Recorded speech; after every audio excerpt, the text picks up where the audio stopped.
Okay, process.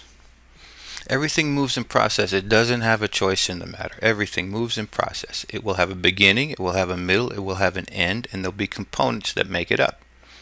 The result is just a small part of the whole process.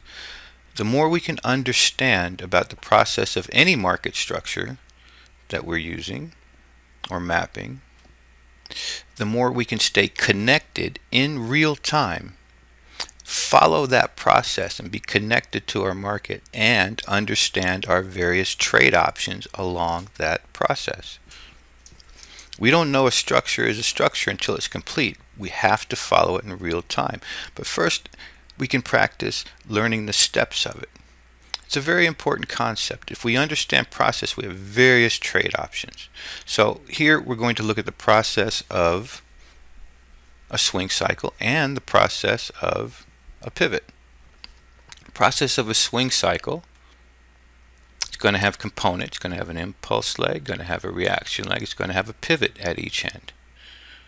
And over here I outlined the steps for a pivot, which is this little guy right here, or this little guy right here. The more we understand this, the more we can follow it. We can structure a market. So let's start right away with structuring our swings. A new low will confirm a new high. We're looking at major and minor swings. We're going to start out with major. See, already we've begun to make sense of this market and follow it in process. Reaction leg, pivot, impulse leg, reaction leg, possible pivot right here. See, we're following along. And this is what median lines do, by the way. They take this reaction leg, this A to B to C, and they project it like so. See, swing, cycle, swing, cycle. I could do the same thing if I put a median line set here. Alright. So next, we're going to learn the process of a pivot. And by the way, this can be applied to the process of a mountain, a V, anything else. We're using pivots and gaps today, or pivots and swings today. So the process of a pivot, step one, it has to go through steps. There's going to be some kind of contraction. There's going to be some kind of expansion. I say zoom. What I'm talking about is relative wide range bar gap of some sort. You'll see it here, and I'll point it out on the chart.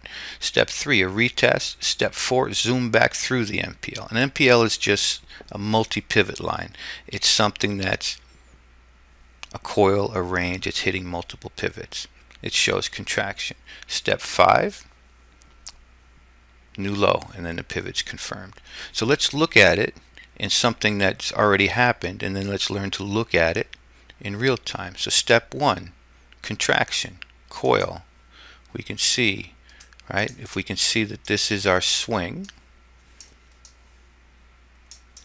we can see step 1 in here, right?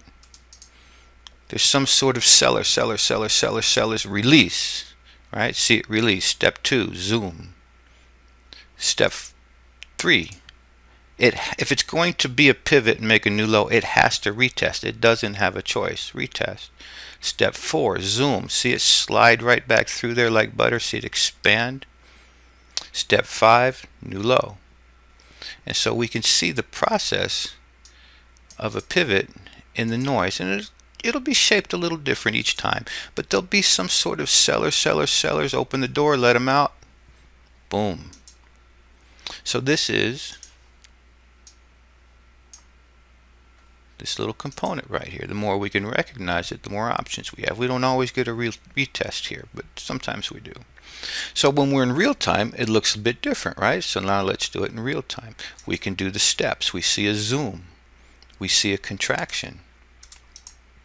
Step 1. And we happen to be at the same length of this swing cycle. Step 2. Zoom, right? See it expand. See it go through. See the sellers holding it. And boom, if you've ever been top ticked, you know what this is like. And then you know here, you don't know if it's going to be a step 4 or not. You have no idea. Right? This is where trade options. Let's say you want to sell this. You have no idea whether you're going to get a step 4 here. You got to retest. This can just cut that process off and be a process of a mountain.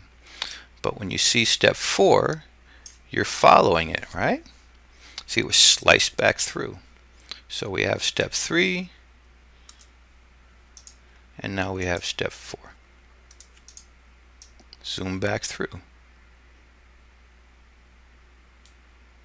And you get a small retest here. And so that is the process of a pivot.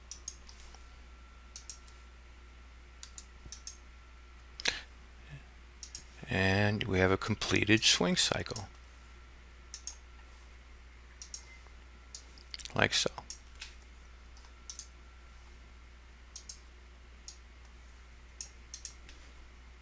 And you can see we have our pivot component. And we have our pivot component. Alright, let's clean this up a little bit.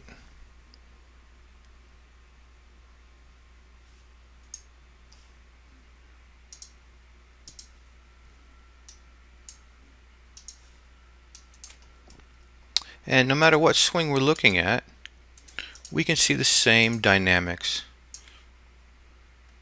apply, and we can follow in process. Okay, right here we're looking at major swings.